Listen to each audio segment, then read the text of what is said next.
इच्छा करता है और ऐसे व्यवहार करने लगता है जैसे आप उसकी जीवन यात्रा में कभी थे ही नहीं, तो ये पीड़ा बहुत गहरी होती है। पर याद रखिए, ये पीड़ा आपको तोड़ने नहीं आई है, ये आपको जगाने आई है। आज मैं तुम्हें कोई साधारण उपाय नहीं बल्कि मनुष्य के मन को समझने वाले 7 गूढ़ मार्ग बताने जा रहा हूं, जो बिना एक शब्द बोले, बिना किसी शिकायत के सामने वाले के हृदय और अहंकार दोनों को हिला देते हैं। पहला मार्ग, मौन होकर अदृश्य हो जाना।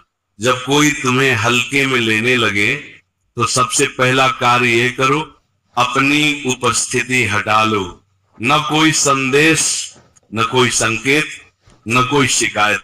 मनुष्य को सबसे अधिक पीड़ा तब होती है जब जो सदा उपलब्ध था वो बिना कुछ कहे चला जाए।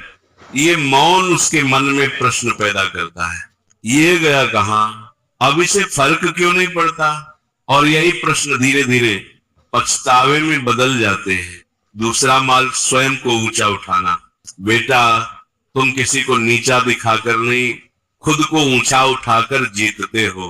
अपने शरीर, अपने कर्म, अपने विचार और अपने जीवन को सुधारो। जब वो देखेगा कि तुम उसके बिना भी आगे बढ़ गए तो उसका अहंकार टूटेगा, क्योंकि मनुष्य सबसे अधिक तब जलता है जब वो देखता है कि जिसे उसने छोड़ा वह उससे भी श्रेष्ठ हो गया। तीसरा मार्ग, शांत उदासीनता। न प्रेम दिखाओ, न क्रोध, बस ऐसे व्यवहार करो जैसे वह अब तुम्हारे जीवन का विषय ही नहीं। जब किसी को ये अनुभव होता है कि अब वह किसी के लिए आवश्यक नहीं रहा तो उसका मन भीतर से टूटने लगता है। याद रखो, जिसे समझाना पड़े उसने कभी समझा ही नहीं। चौथा मार्ग, उसे अपनी दुनिया से बाहर कर देना। अपनी नई यात्रा जियो, पर उसमें उसका नामो निशान न हो। नई सोच, नए लोग, नया जीवन। जब वह देखेगा कि तुम्हारी दुनिया चल रही और उसमें उसकी कोई जगह नहीं तो उसे अपनी भूल का आभास होगा। मनुष्य को सबसे अधिक पीड़ा छूट जाने की होती है। पांचवा मार्ग, स्मृतियों की चुप चुभन। कुछ बातें कही नहीं जाती, बस महसूस कराई जाती है।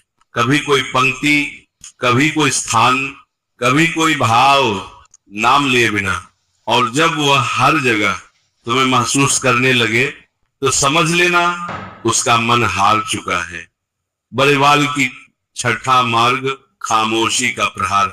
बेटा, खामोशी कमजोरी नहीं, ये सबसे बड़ी शक्ति है। न प्रतिक्रिया, न स्पष्टीकरण। जब उसे उत्तर नहीं मिलता तो उसका मन स्वयं से लड़ने लगता है, और जो मनुष्य खुद से हार जाता है उसका पछतावा सबसे गहरा होता है। सातवां मार्ग, सच में आगे बढ़ जाना। ये अंतिम और सबसे बड़ा मार्ग है। दिखावे से नहीं, मन से आगे बढ़ो।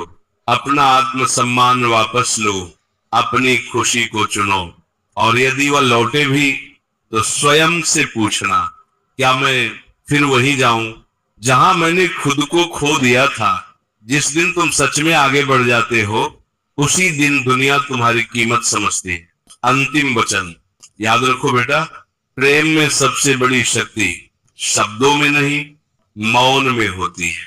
और जिसने तुम्हें छोड़ा उसे सबसे बड़ा उत्तर तब मिलता है जब तुम बिना बोले इतने बदल जाते हो कि वह तुम्हें फिर से पाने योग्य ही न रहे। और अब बेटा, ये जो मैं तुम्हें सब कह रहा हूं, ये किसी को वापस लाने की चाल नहीं है, ये तुम्हें खुद के पास वापस लाने का मार्ग है। क्योंकि सच ये है कि जिस दिन तुम किसी के लौट आने का इंतजार छोड़ देते हो उसी दिन तुम सच में मुक्त होते हो। मनुष्य अक्सर ये भूल करता है कि जिसने उसे छोड़ा वही उसे पूरा करेगा। तो ध्यान से सुनो, जिसने तुम्हें अधूरा छोड़ दिया वह तुम्हें कभी पूरा नहीं कर सकता। असली परिवर्तन यहीं से शुरू होता है, जब तुम सुबह उठते हो और ये नहीं सोचते कि वह क्या कर रहा होगा, क्या सोच रहा होगा, किसके साथ होगा, बल्कि ये सोचते हो कि आज मैं खुद के लिए क्या करूंगा। वही क्षण तुम्हारे जीवन का मोड़ होता है। अब तुम्हारा मन किसी और के व्यवहार पर नहीं, अपने कर्म पर टिका होता है। और जब मन अपने कर्म पर टिक जाए तो कोई भी व्यक्ति उसे हिला नहीं सकता। जिसे जाना था वो चला गया। बेटा, जो चला गया उसे बार बार मन में बुलाना, अपने ही घाव को कुरेदना है। ईश्वर ने अगर किसी को तुम्हारे मार्ग से हटा दिया तो समझ लो वह तुम्हारी मंजिल का नहीं था, क्योंकि जो सच में तुम्हारे भाग्य में होता है वह बिना लड़ाई, बिना डर, बिना अपमान तुम्हारे साथ टिकता है। आत्मसम्मान ही सच्चा प्रेम है। आज की दुनिया ने तुम्हें यह सिखा दिया कि प्रेम में झुकना पड़ता है, पर मैं कहता हूं प्रेम में नहीं, अहंकार में झुकना पड़ता है। जहां आत्मसम्मान खत्म हो जाए वहां प्रेम नहीं, केवल आसक्ति बचती है। और आसक्ति मनुष्य को कमजोर बनाती है। जिस दिन तुम खुद को चुनते हो, जिस दिन तुम ये कह देते हो मन ही मन, अब मुझे किसी को साबित नहीं करना, अब मुझे किसी को रोकना नहीं, अब मुझे किसी से भीख नहीं मांगनी, उस दिन तुम्हारा चेहरा बदल जाता है, तुम्हारी चाल बदल जाती है और तुम्हारी ऊर्जा बदल जाती है। और यही ऊर्जा उस व्यक्ति को सबसे अधिक चुभती है जिसने कभी तुम्हें हल्के में लिया था। अब यदि वह याद करे, अगर अब वह तुम्हें याद करे, अगर अब उसे पछतावा हो, अगर अब वह लौटना चाहे, तो ये तुम्हारी जीत नहीं, ये उसकी सीख है।